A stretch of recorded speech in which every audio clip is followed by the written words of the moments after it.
Ese waba uzi umubare w'abami bose bayoboye u Rwanda? Ese ko tuzi ko hari imvugo yigeze kubaho ivuga ko ngo abagore bose bari ab'umwami, byari byo koko cyangwa byari ugutebya? Ariko reka ibi twe kubitindaho kuko si byo byatuzinduye, ahubwo icyatuzinduye ni ukubabwira ibihabanye n'iyo mvugo, muti ikagira inkuru.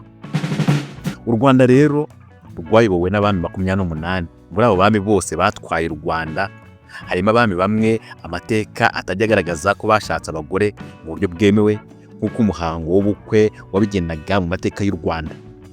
Muri iyi nkuru twazinduwe no kugaruka ku rutonde rw'abo bami bose b'u Rwanda batigeze bashaka abagore mu buryo bwari bwemewe n'umuco nyarwanda, kugeza batanze bagasezera isi. None se ko tuzi ko umwami yashakaga umugore kugira ngo abyare umwana uzamusimbura ku ngoma, aba bami batigeze bashaka abagore bo baba barasimbuwe ku ngoma gute? Nubana natwe muri iyi nkuru kugeza isoje, uraza kumva amateka atangaje y'aba bami batashatse abagore n'uburyo basimbuwe ku ngoma. Ku rutonde rw'abami barinze batanga badashatse abagore rero, ku mwanya wa mbere haza umwami Mibambwe wa gatatu Sentabyo.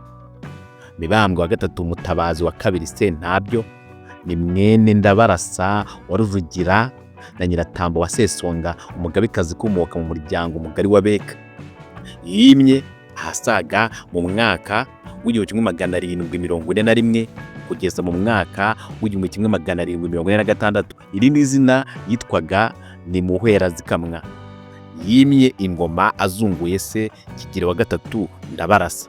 Muhwera Zikamwa ni izina yahawe na sekuru Rujugira kuko ngo yarananutse cyane kandi ntacyo kwa Ndabarasa bari bakennye. Inka zahumuzaga ijoro n'umunsi birumvikana. Ni umwami wa 21 mu baye 28 batwaye u Rwanda. Mibambwe Sentabyo yima ingoma, u Rwanda rwari rusigaranye ibihugu bibiri bikomeye byari biruhangayikishije ngo rushyitse umutima mu nda ku ntego yarwo yari hafi kugerwaho. Ibyo bihugu ni Ubugesera bw'Abahondogo n'Igisaka cy'Abazirankende. Akimara kwima ingoma, umwami Mibambwe Sentabyo we yihatiye gutera igihugu cy'Ubugesera ngo nawe ashyire itafari ryo ku mushinga wo kubaka u Rwanda. Nuko aca agahigo wo kwigarurira kimwe mu bihugu bikomeye byazengereje sekuru Rujugira. Amateka yemeza ko yimye ingoma ari umusore w'igihame utarakomera kandi utarashaka.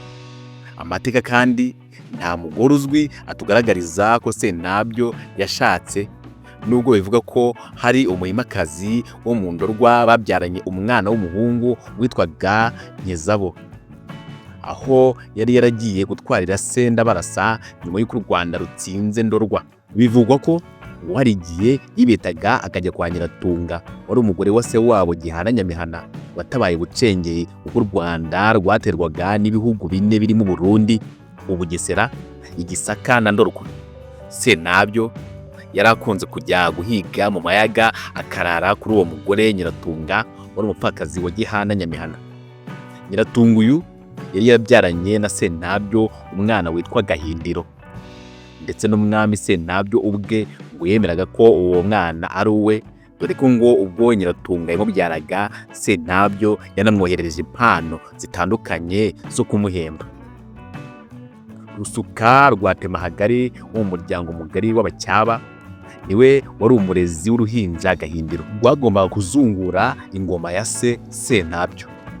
Mibambwe Sentabyo niwe mwami wa kabiri watanze ingoma amaze igihe gito ku ngoma, dore ko yayimazeho imyaka 5 gusa, kuva mu mwaka w'1741 kugeza mu mwaka w'1746. Akaba yarazize amahari y'abashakaga kumwambura ingoma bari barangajwe imbere na Gatarabubura bwa Sentabyo. Nyuma y'uko atanga ingoma, Sentabyo yazunguwe n'umwe muri abo bahungu be yabyaye hanze ariwe Gahindiro, wimye ingoma akiri uruhinja rw'imyaka 2. Nyezabo we amateka ye yatugaragariza ko yapfanye na se Sentabyo, bose bishwe n'ubushita bandujwe buvuye mu Gisaka. Nubwo Sentabyo bigaragara ko yabyaye abana 2 ku bagore batandukanye, ariko nta mugore n'umwe uzwi mu mateka yigeze ashaka mu buryo buzwi. Ku Kuri uru rutonde kandi rw'abami batwaye u Rwanda batigeze bashaka abagore, ku mwanya wa kabiri tuhasanga umwami Kigeli wa gatanu Ndahindurwa. Kigeli wa gatanu Ndahindurwa wari warabatijwe Jean Baptiste, ni mwene Musinga wa Rwabugiri na Mukashema rya Gakuba, umugabekazi ukomoka mu muryango mugari w'Abega. Yatwaye u Rwanda kuva ku wa 28 Nyakanga 1959 kugeza ku wa 28 Mutarama 1961. Ni umwami wa 28 bategetse u Rwanda, ari nayo wa nyuma wabaye iherezo ry'ingoma ya cyami mu Rwanda. Yavutse mu mwaka wa 1935, avukira mu buhungiro i Kamembe, aho se Yuhi Musinga yari yaraciriwe nyuma yo kutumvikana n'abapadiri. Aho Musinga yimuriye ubuhungiro i Moba muri Kongo, yajyanye na bamwe mu bagore be hamwe n'abana be barimo Ndahindurwa. Bishatse kuvuga ko rero umwami Kigeli wa gatanu Ndahindurwa yabyurukiye muri Kongo, ari nawe yize amashuri y'abanza n'ayisumbuye. Yaje mu Rwanda azunguye mukuru we Mutara Rudahigwa, nawe watanze amarabira aguye Bujumbura mu Burundi. Kigeli wa gatanu Ndahindurwa niyo mwami umwe rukombe mu mateka y'u Rwanda, wamaze igihe gito ku ngoma kuko yimazeho umwaka umwe n'amezi 6.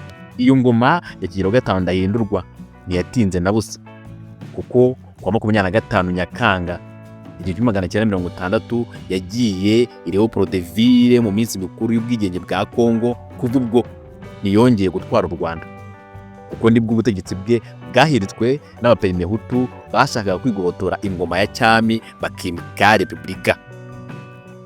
Yavuye ku ngoma burundu ku wa 28 Mutarama 1961, ubwo bemezaga ubutegetsi bwa repubulika y'u Rwanda. Mu gihe ingoma ye yamaze, nta mugore uzwi amateka agaragaza ko yigeze ashaka. Nyuma y'uko Ababiligi bimakaza repubulika, umwami Kigeli wa gatanu Ndahindurwa yahungiye mu bihugu bitandukanye birimo Tanzania, Uganda na Kenya. Mu mwaka wa 1992 nibwo Kigeli wa gatanu Ndahindurwa yaje guhungira muri Leta Zunze Ubumwe za Amerika, aho yatangiye muri leta ya Virginia azize uburwayi. Ku wa 16 Ukwakira mu mwaka wa 2016 nibwo yatanze. Ku wa 15 Mutarama 2017 yatabarijwe mu musezero wa Mwima na Mushirarungu mu karere ka Nyanza, akaba yaratanze afite imyaka 80. Nubwo nta mugore uzwi Ndahindurwa yashatse, ariko abantu bakunze guhwisa ko hari umukobwa yabyaye ubwo yari ari mu buhungiro muri Kenya cyangwa muri Uganda, dore ko ariho yabaye igihe kirekire. Ngabo rero abami batigeze bashaka abagore, mu bami 28 bose batwaye u Rwanda. Ushobora kuba urazi ko urutonde ari rurerure, oya naharugarukiye. Niba hari uwundi mwami uzi utarigeze ashaka umugore tukaba tutamuvuze, cyangwa hari andi makuru waba ufite ko abo bami babiri tumaze kukubwira baba barashatse abagore, wajya hagenewe comment ukadusangiza ayo makuru. Niba kandi ukunda amateka y'u Rwanda kandi ushishikajwe no kuyamenya, kanda kuri like ubutwereke, kandi ntugende utakoze subscribe niba utarayikora kuri iyi channel, kugira ngo utazagicikwa n'ibiganiro bivuga amateka y'u Rwanda, imigani, insigamigani, ibisakuzo n'izindi nkuru zigisha umuco nyarwanda. Naho ubutaha, bye bye.